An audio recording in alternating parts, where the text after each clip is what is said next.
Yes, kuba dukurikira rero kuri films zacu ngira ngo mwabibonye turi muri kitchen right away. Tugiye kurya uyu munsi icyo bita ubutumbutumbu mu rurimi rw'iki ntabwo ari ikinyarwanda ni ikirundi. Ni ubutumbutumbu tugiye gukora. So umunsi wa none naka twavuze ngo reka twiyongoze umunsi tubereke ukuntu umuntu ashobora kuba yakora inyama zo mu nda ndetse n'agatoki mu buryo bumeze neza cyane bushimishije kandi bushobora kuba bwanogera buri wese. Ariko mwana ibi bintu ino content kugira ngo umuntu ayikore bisaba kuba washoyemo ibishoro bya danje. Ntago wapfa gusa kuza ngo uteretse hari inyama zo mu nda mwana ikiro kigeze kuri 7. Sizi mwe bw'ahantu muzigurira twebwe ahantu tuzigurira ni 7 bro. Reba inyama ukuntu reba izi nyama uko zingana. Uzagerageza nawe kuri iyo content turebe papa. Ntago biba byoroshye biratuvura bikatugora ariko nyine tukagerageza tukabikora. So impamvu mubona ni muragenda nkuraho tuno tuboro iyo babaze inka hari ukuntu tuboro dusigaramo ubwo nimo nakoresha terimo tuboro kugira ngo hatagira umuntu uza kuza kumva hari ibintu navuze bitari bumunezeze cyangwa se bitamushimisha kubyumva. Niyo mpamvu ariko nyine n'utuboro nimo ndagenda nkuramo abahanga babyumvise cyangwa se abazi kumva neza ikinyarwanda baba babyumvise.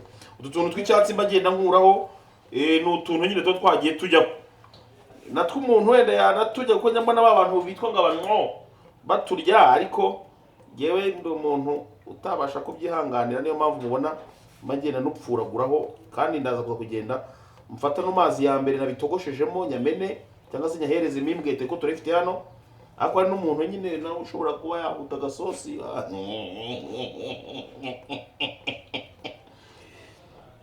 waza tukagukihutira. So nibyo narimo nababwira abantu bakashaka guta abantu bavuga ngo babuze za content zo gukora guta abantu bavuga ngo babuze ibintu ba uploadinga kuri za YouTube kandi uburyo buhari salama boss kandi uburyo buhari gire bwo gukora mu content. Rero nkakano kantu mba nikoreye ubwako nakantu keza katarimo ibintu y'ibitutsi dore ko bana bitubujije shahu ariko nyine kakaza kuza kubikora kandi ukabona ni ibintu byiza cyane. Tunategereje urukiko nyanzuro y'urukiko kwafata ku mavuta uko biza kugenda. Ariko nanone kandi nabo bugenda bagani n'ubwo wenda ngiye mba nkora du content gutya na gutya two guteka ariko ntago byambuza kugenda nshyira mu tundi tuntu.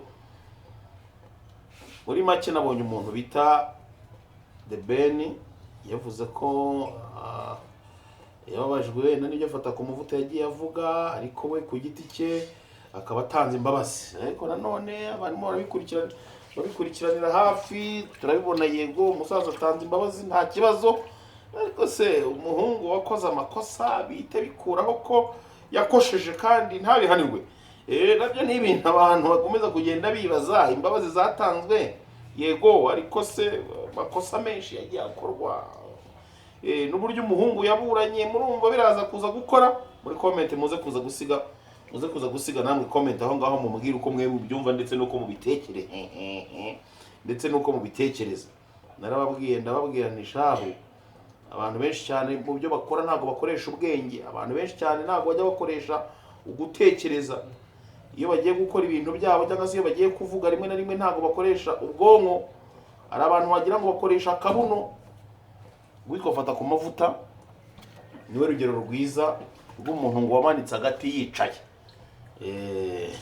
Ngarya ngo byagenze gutagiye kukamanura ngira ngo mwe muri abahanga kundenza bijyanye n'umuntu wamanitse agati ndetse nuko byagenze ngira ngo murabindusha namwe muzabyivogera.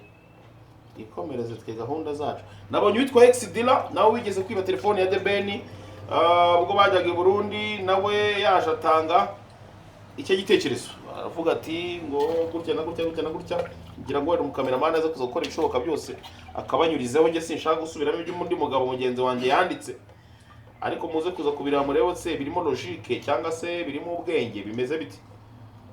Muze kuza nabyo kubireba muraza gusiga muri comment igitekerezo cy'uyu muvandimwe. Abandi bantu bakomeje kugenda ba appreciating bavuga ati The Ben ibintu yavuze rwose ni umusamariya w'umugira neza n'ibiki byose.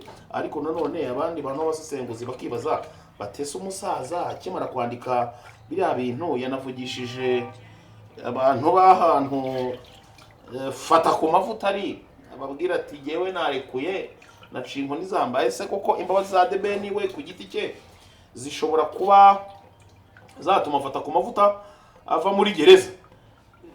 Ko yaharasinze abantu benshi abitwa ba Meddy, abitwa ba Bahati Makaca ngo bagiye kurega nabo. Ese bo ni ibintu nyine abantu bakomeza kugenda bibaza. Wowe ku giti cyawe imyanzuro iraza kuza gufatwa kurifata ku mavuta, uraza kuza kuyakira gute? Umuhungu tumutegereze se nze kuza kumuhereza ku butumbutumbu cyangwa arawerekeye hakurya? ahubwo se ko abantu twibagirwa vuba namara kuvamo azibuka ko The Ben yamugiriye imbabazi. Niko bimeze. Ikibazo ni kimwe ahubwo, ese umuhungu ibintu yavangavanze ari hakurya byo ibintu yagiye avugamo ngo by'ibiki n'ibiki abantu ari ibintu umuntu akora rimwe na rimwe ngajya nibaza se uyu muntu afite ubwenge buzima butekereza kugira ngo ajye kuvuga ibintu nka biriya byo kuvangavanga utera impuhwe ugira gute ariko ukazanamo ibintu ngo by'amacakubiri n'ibiki byose ibyo bintu ko agira umunwa kuki atigeze abivuga kuva na kera abyibutse ubu ngubu akarega abona kujya gutangira kubivuga gusa nk'uko abyaramwe cyangwa ngewe rero nagiye bibabwira kenshi ndababwira ni nk'uko abyaramwe ngewe gukoresha ubwonko nicyo kintu cya mbere nashyize imbere. Ese buriya avoka we ntabwo amugira inama? Ntabwo mbizi, ntabwo ibintu yavuze avoka ntabwo bashobora kuba baraganira, ntabwo baganira, ntabwo bashobora kuba baraganire kuko nta muntu wakora ibintu nka biriya kandi afite umwunganira mu mategeko rwose. Umwuka byaramwe uriya muhungu bongere bamugire inama.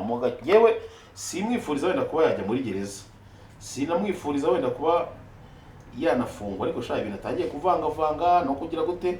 Sosiyete ntabwo ikeneye kumva buriya bintu by'amatakira ngo yinka kuriye no kwiriza uvangavanga ibintu rwose pe. Fata ku mavuta ndabizi igihe cyari cyose ushobora kuza uzareba kino kiganiro cyanjye ndimo ndikorera ubutumbutumbu, ariko ubimenye ko rwose twakunenze hari ahantu twarakunenze biriya n'ubundi mu byaha aregwa. Fata ku mavuta araregwamo ibyaha byo kuba inzangano no kuremamo abantu ibice n'ibiki byose n'ubundi n'ibyo bintu arimo byo kuvuga n'ibiki byo kugira ngo abantu bumve ko ngo arimo ararenga nkwanga arimo aragira gute. urumva afata ku mavuta avuga ko urongera ukoza bwa kabiri guys. afata ku mavuta avuga ko ibintu yakoze hari n'abandi babikoze. Avuga ko ibintu yakoze harimo n'abandi bantu babikoze, ariko none se uretse ko tumwereke agendera ku bandi agendera ku bandi akora amakosa nyine.